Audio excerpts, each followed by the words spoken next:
अस्सलामु अलैकुम वरहमतुल्लाहि वबरकातुहू। बिस्मिल्लाहिर्रहमानिर्रहीम।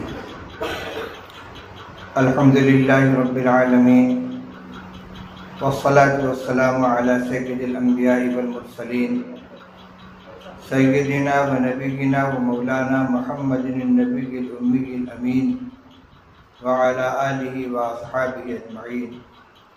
अम्मा बाद। मुहतरम उलमाए किराम, ज़िम्मेदाराने मदारिस इस्लामिया अरबिया, दावत व तबलीग से वाबस्ता फ़िक्रमंद अहबाब और जुमला हाज़रीन मजलिस, आज के इस नुमाइंदा और मुंतखब इज्तिमा का मकसद क्या है, किस गरज से आप हज़रात को यहाँ तशरीफ़ लाने की ज़हमत दी गई है, ये बात अच्छी तरह आपके सामने आ चुकी है और तमाम ज़रूरी बातें बयान की जा चुकी हैं। एक बात जिसकी तरफ तफसील से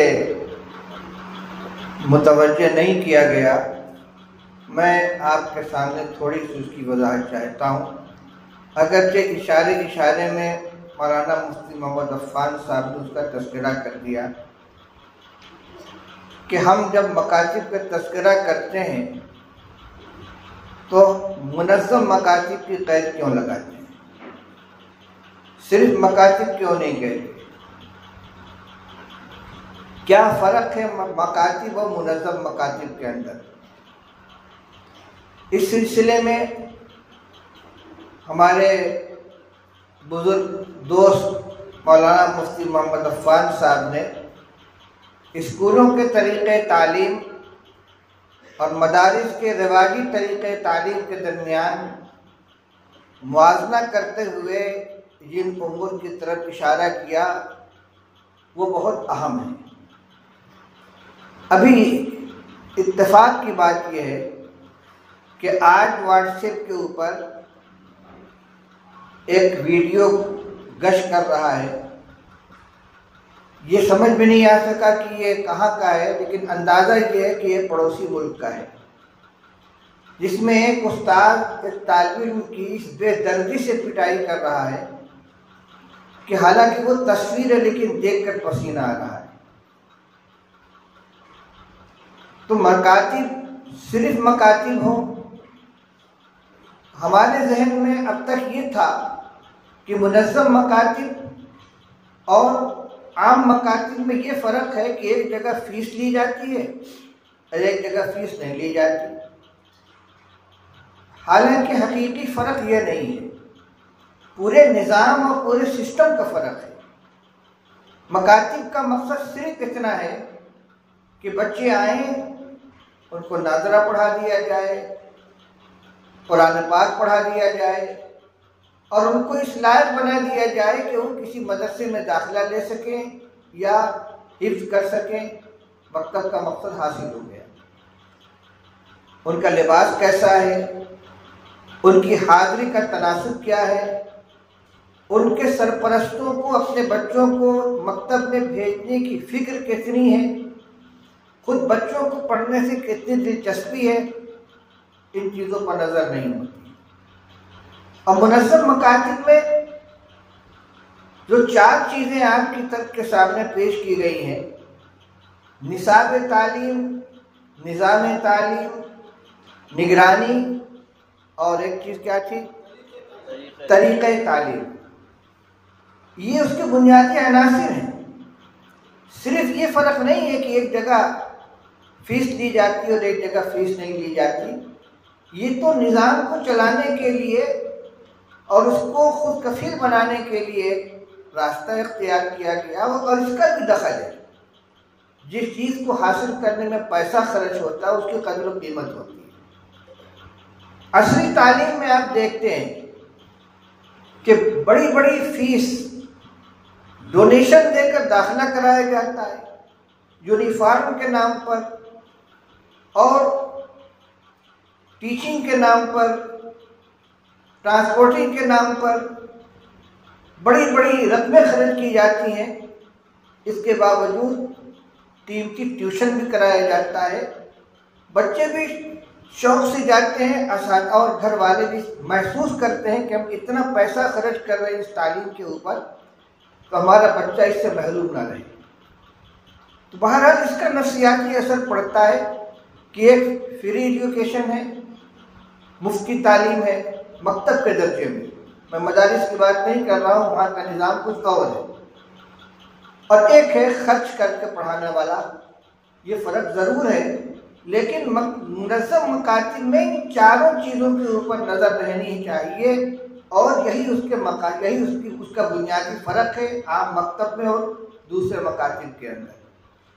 दूसरी बात जो हज़रत सदर मोहतरम दामद बरकातुहू ने इब्तिदान इशारे में कही थी, और मैंने सोचा था कि मैं खड़े होकर उसकी वजाहत करूँगा, लेकिन अल्हम्दुलिल्लाह उन्होंने खुद अपने गुफ्तगू के आखिर में उसकी वजाहत कर दी कि हमारा मकसद और हमारा इसरार इस पर नहीं है कि दीनी तालीमी बोर्ड से ही वाबस्ता होकर मकातिब का निज़ाम चलाया जाए, बल्कि मुल्क में बहुत से इदारे हैं, बल्कि बाज़ वो तंजीमें हैं कि जिनका काम ही सिर्फ मकातिब को चलाना है, और मुल्क के मुख्तलिफ हिस्सों में उनके बड़ी तादाद में मकातिब चल रहे हैं। जहाँ माहौल उनको कबूल करने का हो, उनकी हिफाजत ज़्यादा महसूस होती हो, उनको कर दिया जाए। ये बात सिर्फ आपके सामने नहीं कही जा रही है। गुज़िश्ता इजलास जो दीनी तालीमी बोर्ड का आमिला का इजलास हुआ था दिल्ली में मस्जिद अब्दुल नबी के अंदर, उसमें भी हज़रत मौलाना सैयद महमूद असद साहब जीज़ा मजदूम ने बहुत ज़ोर देकर बड़ी क़ुव्वत के साथ बार बार इसको दोहराया। हालांकि जमाअत के जो खुद्दाम हैं, जो रज़ाकार हैं, जो वर्कर हैं, जो मेहनत करने वाले हैं, उनकी फितरी ख्वाहिश होगी कि हमारा प्लेटफार्म, हमारे खिदमत का मैदान अपनी तंजीम हो, और अपना दीनी तालीमी बोर्ड हो, जमीयत उलमा हिंद हो। लेकिन इसके बावजूद ये इसरार इस मकसद से था कि यहाँ एक दूसरे के हरीफ बनकर काम न करें, बल्कि एक दूसरे के हलीफ बनकर काम करें। अगर कहीं पर किसी दूसरी तंजीम के ज़ेर इंतज़ाम मकतब चल रहा है और वहाँ नया मकतब कायम करने की ज़रूरत नहीं है, तो हम मुतमईन होकर न बैठे कि यहाँ तो माशाअल्लाह पहले से मकतब कायम है, बल्कि अपनी सलाहियत, अपनी मेहनत और अपनी जिद्दोजहद उसको मज़ीद क़ुव्वत पहुँचाने में, मज़ीद आगे बढ़ाने में सर्फ करें। मौलाना महमूद साहब जीज़ा मजदूम ने अभी ज़िम्नन मदारिस का भी तज़किरा किया था कि मदारिस भी कायम करने की ज़रूरत है, उनको सर्फ नज़र नहीं किया जा सकता। ये बिल्कुल हकीकत है। इस मुल्क के अंदर दीन की हिफाजत के लिए जो पहली कोशिश हुई है वो मदारिस की शक्ल में हुई है, और ये मकातिब उनकी फ़ुरू हैं, उनकी शाखें हैं, उनके बरगोबार हैं। इसलिए जैसे किसी नई बस्ती के अंदर एक पावर हाउस होता है, फिर उससे इलाकाई पावर स्टेशन बनाए जाते हैं, फिर घरों के अंदर उनका कनेक्शन पहुंचाया जाता है, इसी तरीके से एक बड़ी आबादी में सिर्फ मकातिब का अगर क़याम है और मदारिस बिल्कुल न हो, तो उनको कंट्रोल करने वाले उलमा, जिम्मेदारान, मसऊलीन मुहैया नहीं हो पाएंगे। लेकिन वो फ़र्ज़ किफ़ाया वाली तालीम के लिए एक बड़ी बस्ती में एक मदरसे का क़याम भी काफ़ी होगा। हाँ, ये ज़रूर है कि जहाँ पहले से कोई मदरसा मौजूद है और उससे उस इलाके की ज़रूरत पूरी हो रही है, हमारे नए फ़ज़ला फारिग होकर जाएँ तो उनको अपनी खिदमत के लिए कोई नया मदरसा कायम करने के बजाय मकातिब के क़याम और उसके निज़ाम को चलाने की तरफ तवज्जो करनी चाहिए। यही वजह है कि दारुल देवबंद के साबिक़ मोहतमिम हज़रत मौलाना मरगूबुर रहमान साहब रहमतुल्लाह अलैह और हजरत मौलाना सैयद अशरफ साहब मदनी नव्वरल्लाहु मरकज़हू जो दारुल उलूम देवबंद के रुकन शूरा भी थे और इंतहाई मुअस्सिर फ़आल बल्कि उसकी फ़िक्र के गोया महवर थे।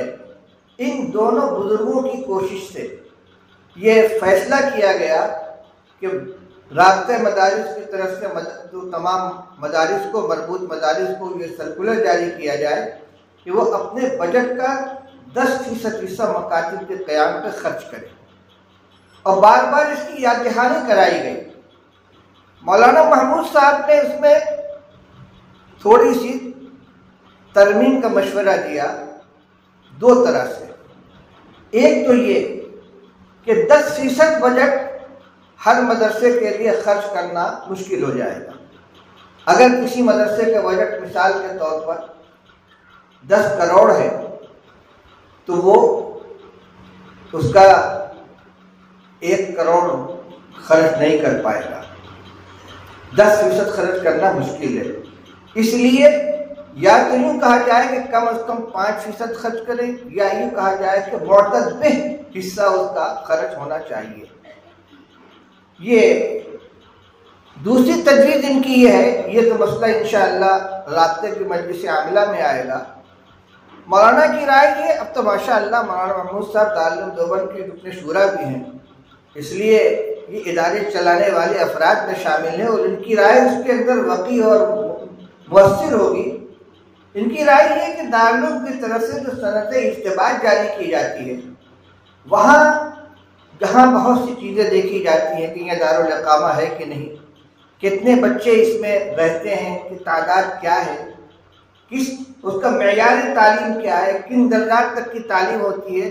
वहाँ ये भी देखना चाहिए कि इस मदरसे के ज़ेर इंतज़ाम कितने मकातिब चल रहे हैं और मकातिब के क़याम को सनद इज्तिबात जारी करने के लिए शर्त के तौर पर रख दिया जाए कि अगर आप मकातिब चलाएंगे तो आपके मदरसे को सनद इज्तिबात दी जाएगी, अगर हम मकातिब नहीं चलाएंगे तो आपको सनद नहीं दी जाएगी। सख्त तो है ज़रा, लेकिन इंशाअल्लाह अगर इसको मजलिस आमला मंजूर कर लेती है, इसको नाफिज कर दिया जाता है, तो जो लोग काहिली और सुस्ती की वजह से, सहलंगारी की वजह से इस तरफ तवज्जो नहीं कर रहे हैं, अपनी ज़रूरत और मजबूरी की वजह से बहरहाल कदम उठाएंगे। अभी ये बात हो रही थी कि तकरीर मकसूद नहीं है, जिम्मेदारी का एहसास और अज़ाइम का इजहार और काम के लिए अपने अंदर लगन पैदा करने और जज्बा पैदा करने की ज़रूरत है। इस सिलसिले में अभी 2 काम बाकी हैं, जैसा कि सदर मोहतरम ने मुझे बतलाया। एक तो अज़ाइम का इजहार, अभी आपने सुना कि रायचूर में तहफ़्फ़ुज़ ख़त्म नबूवत का इजलास था और माशाअल्लाह हमारे दोस्त ज़ीशान हसन कादरी, अल्लाह उनको उन्हें बरकत दे, उन्होंने और अपने अहबाब ने जो मेहनत की, तो पूरे इलाके से हज़ारों हज़ार ज़िम्मेदार और कई सौ उलमा उसके अंदर शरीक हुए। उसमें तकरीबन 3000 मकातिब के क़याम का अज़्म किया गया और अब उनका जायज़ा भी लिया जा रहा है। उनकी बाकायदा फहरिस्त बनाई गई, कौन जिम्मेदार है, किस इलाके के अंदर मकतब कायम करना है, फिर उनसे रब्ता करके मालूम किया जा रहा है कि आपने अब तक कितने मकातिब कायम किए और आइंदा आपका क्या निज़ाम है। और जमीयत की तरफ से, दीनी तालीमी बोर्ड की तरफ से जो इजलास होता है उसमें भी अज़ाइम का इजहार कराया जाता है। मजलिस आमिला की गुज़िश्ता इजलास में भी हर इलाके के जिम्मेदारों से उनके इरादों का इजहार कराया गया, उसको नोट किया गया। आज भी अमल करना है। आप सहूलत को न देखें कि हम बआसानी 10 मकतब कायम कर सकते हैं तो 8 का ऐलान करें, नहीं। अगर आप बआसानी 10 मकतब कायम कर सकते हैं तो 15 का इजहार कीजिए, ताकि 10 तो आप सहूलत के साथ कायम कर लें और 5 मेहनत करके, कुर्बानी देकर, खून पसीना एक करके कायम करें। इसलिए कि ज़रूरत जितनी है, कितना भी मकतब हम कायम कर लेंगे, लेकिन जिन मकासद को सामने रखकर ज़रूरत के तहत मकासद कायम किए जा रहे हैं उनके लिए ये भी नाकाफ़ी है। एक ही बात का बार बार इआदा मुनासिब नहीं है। मकातिब के क़याम की क्या ज़रूरत है, कितनी अहमियत है, ईमान और अक़ीदे की हिफाजत है, आगे आने वाली नस्ल के ईमान की फ़िक्र करनी है। ये हमारा बुनियादी मकसद है। अपनी गुफ्तगू ख़त्म करने से पहले मैं सिर्फ एक आयत और उसका तर्जुमा आपके सामने पेश करता हूँ, हालांकि इसको शुरू में खुतबा के बाद पेश करना चाहिए था।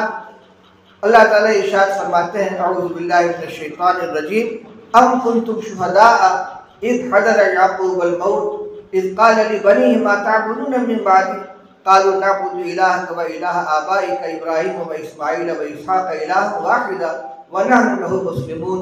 सदक़ल्लाहुल अलीयुल अज़ीम। अल्लाह ताला इरशाद फरमाते हैं, क्या तुम लोग उस वक्त मौजूद थे जब हज़रत याक़ूब के इंतकाल का वक्त करीब आया और उन्होंने अपने बेटों से ये फरमाया कि मा ताबुदून मिन बादी, तुम लोग मेरे बाद किसकी इबादत करोगे, तुम्हारा माबूद कौन होगा। जवाब क्या मिला इसको बाद में देखिए। ये सवाल करने वाले कौन हैं? उलुल अज़्म पैगंबर हैं, हज़रत याक़ूब अलैहिस्सलातु वस्सलाम जो खुद नबी हैं, उनके वालिद हज़रत इसहाक़ नबी हैं, उनके वालिद हज़रत इब्राहीम नबी हैं और उनकी औलाद में हज़रत यूसुफ और तो कम से कम नबी हैं और तफसीरी रवायात के मुताबिक मुतअद्दिद अंबिया हैं। नबूवत का ख़ानदान है। पूरी ज़िंदगी दीन को पहुँचाने में औलाद की तरबियत में सर्फ हुई है, लेकिन दुनिया से जाते जाते एक नबी बाप को अपनी औलाद के बारे में जो फिक्र है, ये नहीं है कि तुम मेरे बाद क्या खाओगे, कहाँ रहोगे, तुम्हारा ज़रिया माश क्या होगा, तुम्हारी ज़िंदगी कैसे गुजरेगी। फिक्र है तो एक है, मा ताबुदून मिन बादी, तुम लोग मेरे बाद इबादत किसकी करोगे। बेटे क्या जवाब देते हैं? अपने वालिद मोहतरम की तरबियत, उनकी तालीम का जो नक्श उनके ऊपर बैठा था, तो बैक जुबान सब ने कहा था, कालू नअबुदु इलाहक व इलाह आबाइक इब्राहीम व इस्माईल व इसहाक़ इलाहन वाहिदा। अब्बा जान आप इत्मीनान रखें, हम उसी माबूद की इबादत करेंगे जो आपका भी माबूद है। आपके आबा व अजदाद हज़रत इब्राहीम, हज़रत इसहाक़, हज़रत इस्माईल का माबूद है इलाह वाहिदा व नहनु लहु मुस्लिमून, वो एक माबूद है, हम उसी की इताअत करेंगे। तो सारी ज़िंदगी की मेहनत के बाद एक पैगंबर जो बनी इसराइल के जद्दे आला हैं, उलमाए किराम जानते हैं इसराइल हज़रत याक़ूब अलैहिस्सलाम ही का नाम है। अब बनी इसराइल में जितने नबी हुए हैं वो सब हज़रत याक़ूब की औलाद में से हैं, जिनमें हज़रत मूसा है, हज़रत हारून है, हज़रत सुलेमान है, हज़रत दाऊद, हज़रत हिज़कील हैं। ये तमाम अंबिया बनी इसराइल हैं, सिवाय हज़रत इस्माईल अलैहिस्सलाम के जो नबी करीम सल्लल्लाहु अलैहि वसल्लम के जद्दे आला है। तो सैकड़ों अंबिया के जद्दे आला, उनको फिक्र है अपनी औलाद के बारे में ज़िंदगी के आखिरी लम्हे में, तो उनके दीन और ईमान की फिक्र है। तो कम से कम ये फिक्र हमारे अंदर आ जाए और उस फिक्र को अपने अंदर ज़िंदगी में पैदा करें, ताकि मेहनत के बाद जब हमारी आंख बंद हो तो हमें इसका इत्मीनान हो कि हमारी औलाद इंशाअल्लाह दीन के ऊपर कायम रहेगी। अब वक्त आएगा इस बात का कि आप हज़रात से अज़ाइम लिए जाए। अल्लाह ताला हमें इसकी तौफीक अता फरमाए। अभी कई अहम काम बाकी हैं और वापसी भी जल्दी है, इसलिए मैं अपनी गुफ्तगू इतनी बात पर ख़त्म करता हूँ, इस उम्मीद के साथ कि अब तक जो गुफ्तगू की गई है आपने इससे मौजू की अहमियत को समझा होगा, अपनी जिम्मेदारी को महसूस किया होगा और ज़्यादा से ज़्यादा अज़्म और हिम्मत के साथ आपने अपने इरादों का इज़हार फरमाएंगे। अल्लाह ताला हमें इसकी तौफीक नसीब फरमाए। व आखिर दावाना अल्हम्दुलिल्लाहि रब्बिल आलमीन।